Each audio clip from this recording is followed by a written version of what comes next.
Kali ini saya akan coba mengeksplor penerapan machine learning dan deep learning dalam GIS.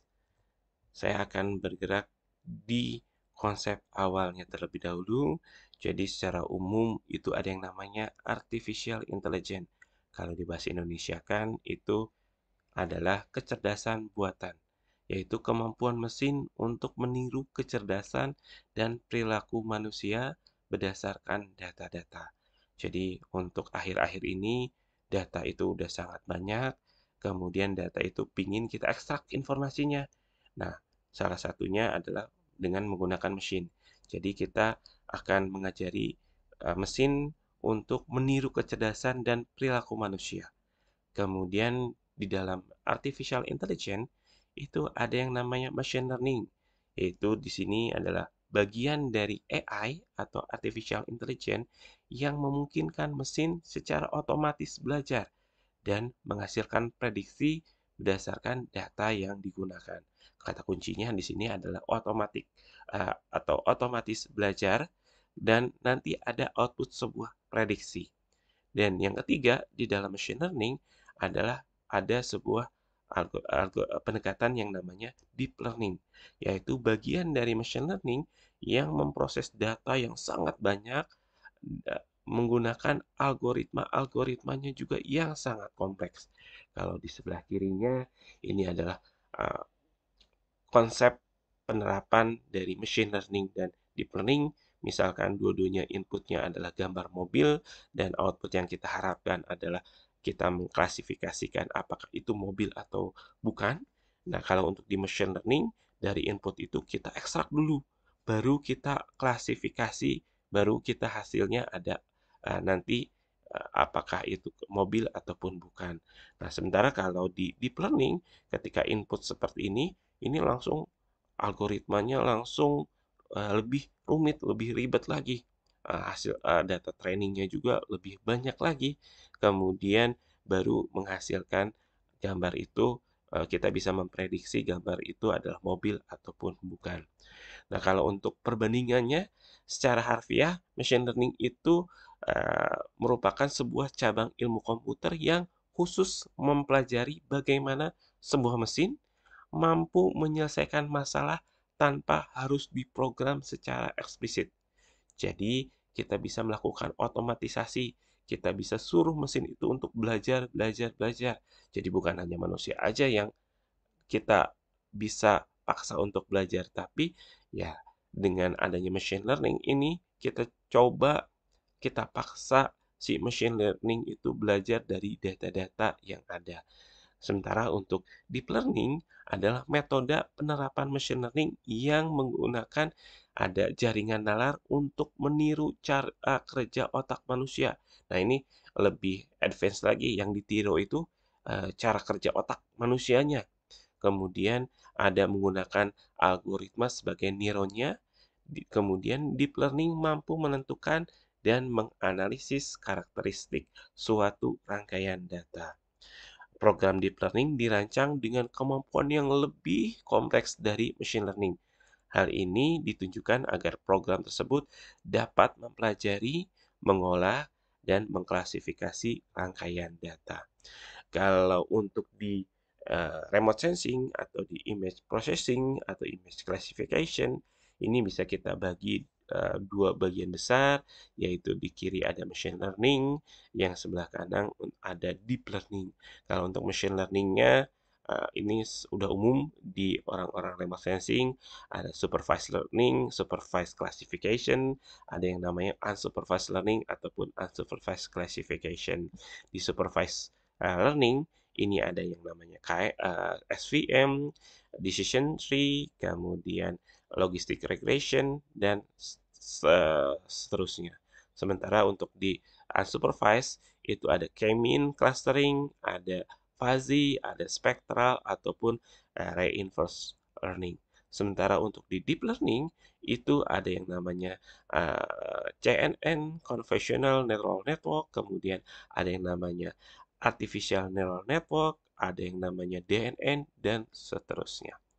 Nah, kali ini saya akan memperlihatkan perbedaannya antara machine learning dan deep learning untuk machine learning hanya mampu menganalisis data yang terstruktur. Sementara untuk deep learning itu bisa menganalisis data-data tidak terstruktur seperti gambar, video maupun audio. Jadi kemudian untuk GPU ya kalau untuk deep learning komputer-komputer atau PC yang kita gunakan harus punya GPU-nya. Kemudian, algoritma machine learning akan menganalisis data produk yang sebelumnya kamu cari untuk memberi rekomendasi serupa. Sementara kalau ini kayak rekomendasi YouTube, Spotify, dan segala macam, yaitu dari machine learning. Sementara kalau deep learning ditemukan pada fitur face unlock di smartphone kita. Jadi banyak sekarang kan handphone-handphone sudah canggih, bisa membuka handphone dengan gambar muka, ya itu adalah salah satu penerapan deep learning. Nah, penerapan dalam JS-nya seperti apa? Ini akan saya perlihatkan. Jadi, kalau saya mau mencoba deep learning nanti pakai program Agispo, ya sebenarnya bisa juga di luar program-program itu seperti mengolah manual di Jupyter Notebook pakai Python. Nah, tapi saya akan melakukan yang simple. Saya akan mendownload ini extension atau data-data modul-modul deep learning yang sudah dibikinkan oleh Esri, oleh Argis. Di sini kita lihat bisa mengaksesnya melalui website Argis. Dari model deep learning ini kita bisa mengidentifikasi banyak. Ini ada SAM, Segmented Anything Model. Ini dikembangkan oleh salah satu profesor dosen di Taiwan kalau nggak salah. Kemudian ada Power Line Classification, nah, bisa mengidentifikasi jaringan kabel. Kemudian Phase Blurring, kemudian Tree Detection. Dari model deep learning ini, kalau kita punya citra, kita bisa mengidentifikasi mana yang pohon. Kemudian ada partial extraction, kemudian dan yang lain-lain. Ini contohnya yang saya akan pakai di sini adalah line cover classification untuk Landsat 8. Ini ya sebenarnya inputnya nanti untuk Landsat 8 yang resolusinya 30 meter. Kemudian ini hasil klasifikasinya berdasarkan kelas NLCD 2016 National Land Cover Database. Tentunya ini model ini sebenarnya bagus di daerah-daerah Amerika, United States, karena data-data sampelnya juga diambil dari citra-citra image-image dari Amerika. Hal ini juga sangat penting karena karakteristik sebuah wilayah juga sangat menentukan untuk klasifikasi image ini. Kemudian ini menggunakan model UNet yang diimplementasikan pada ArcGIS API untuk Python. Nah, ini adalah precision-nya seperti ini untuk open water sampai 0,96, kemudian untuk barelnya 0,76, dan hasil-hasil contohnya seperti ini. Ya, kalau di Amerika ya ini cukup bagus. Ini perkotaan, ini perairan, dan ini yang hijau, yang coklat ini adalah lahan kosong dan seterusnya. Nah, sebenarnya ya nggak hanya cuman untuk Landsat, di sini udah ada banyak juga mungkin contohnya ini yang untuk Sentinel-2 nih, contohnya seperti ini. Nanti tinggal kita download modul-modulnya aja di sini, tinggal di-download seperti ini. Nah, kalau untuk menggunakan deep learning di ArcGIS ini kita harus menggunakan ArcGIS Pro. Nah, tapi kita harus menginstal extensionnya. Nanti tinggal cari di GitHub S3 Deep Learning Frameworks. Ini tinggal kita download. Saya menggunakan ArcGIS Pro 3.1. Bisa juga pakai yang versi-versi sebelumnya. Tapi hanya bisa digunakan di ArcGIS Pro. Untuk ArcGIS Desktop sayangnya belum ada modul untuk deep learning yang langsung bisa kita install. Nanti kita tinggal download, kemudian nanti kita install untuk modul atau extension Deep Learning Library Installer for ArcGIS Pro 3.1. Nah, ini contohnya.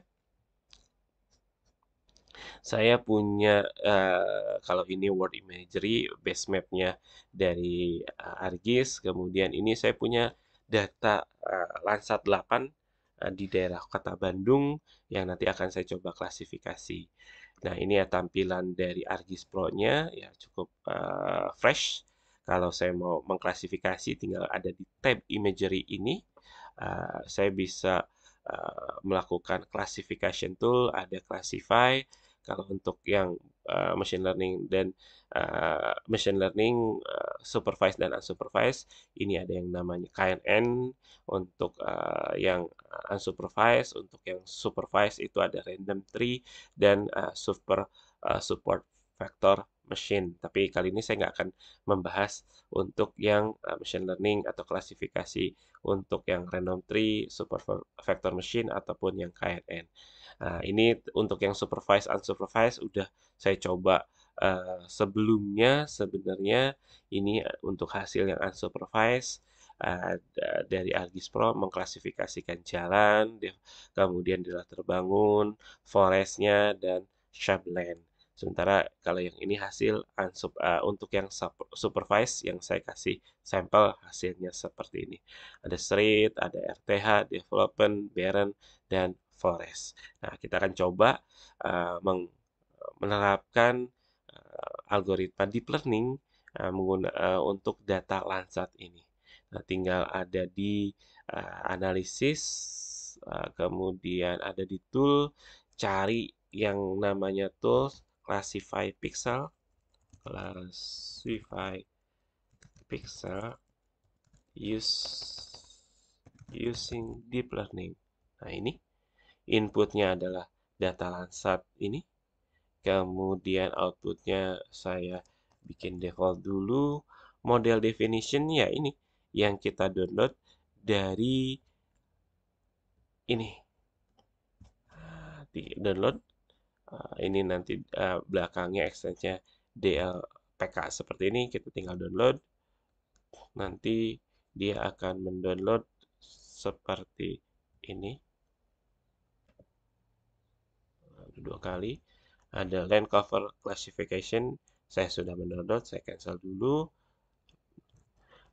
Ini di processing, kemudian model definition-nya kita pakai model yang sudah disediakan oleh Esri ataupun ArcGIS. Ini land cover classification DLPK.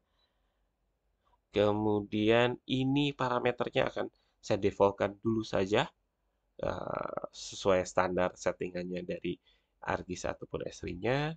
Environment-nya untuk extend-nya saya pakai extend yang Bandung aja, yang ini data Bandung. Kemudian cell size-nya karena ini Landsat pakai saya 30 meter. Kemudian processor type-nya saya pakai yang GPU. Nanti saya lihat di taskbar-nya apakah GPU-nya naik. Saya lihat terus di task manager. Oke, saya akan lakukan sebuah prosesnya. Saya tinggal run, klik. Kita lihat di sini GPU-nya akan sedikit naik.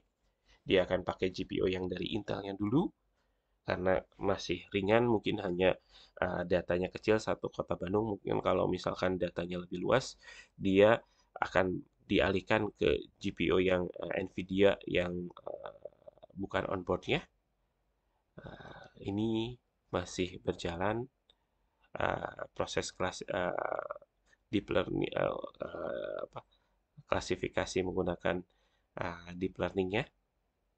Naik kadang-kadang bisa sampai 100 seperti ini. Dan ini hasilnya. Hasil klasifikasinya tadi sesuai dengan klasifikasi NLCD, National Land Cover di Amerika. Ini ada open water, daerah develop, terbangun, kemudian ada evergreen forest, dan woody wetland.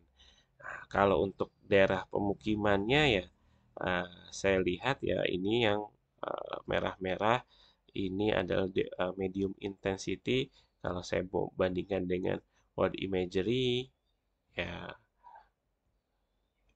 sebentar, ya lumayan. Daerah sini adalah daerah yang padat. Tapi juga kalau kita lihat di sini, kalau bisa kita lihat yang coklat-coklat ini adalah malah diklasifikasikan menjadi sebuah kelas cultivate crop seperti ini nih.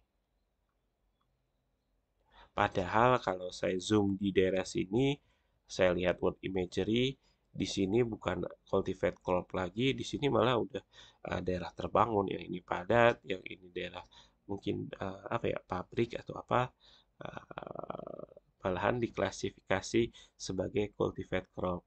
Sementara yang ini yang kita jalan ini dia mengklasifikasikan sebagai develop low intensity. Jadi mungkin kalau dari hasil tutorial ini ya belum tentu dengan algoritma yang lebih rumit, yang lebih lebih advance itu menghasilkan hasil klasifikasi yang lebih baik. Karena untuk klasifikasi ya ini memerlukan sampelnya nih. Nah, kalau tadi dilihat keterangannya di sini, sampelnya dari ya di Amerika nih. Nah, jadi yang karakteristiknya berbeda dengan yang ada di Indonesia. Nah, baiknya nanti untuk model sampel-sampelnya kita bisa mengidentifikasi sendiri atau bikin sendiri biar hasil klasifikasi deep learning untuk daerah di Indonesia itu lebih baik. Mungkin itu sedikit ulasan dari saya mengenai machine learning dan deep learning. Semoga bermanfaat. Sampai ketemu lagi. Assalamualaikum warahmatullahi wabarakatuh.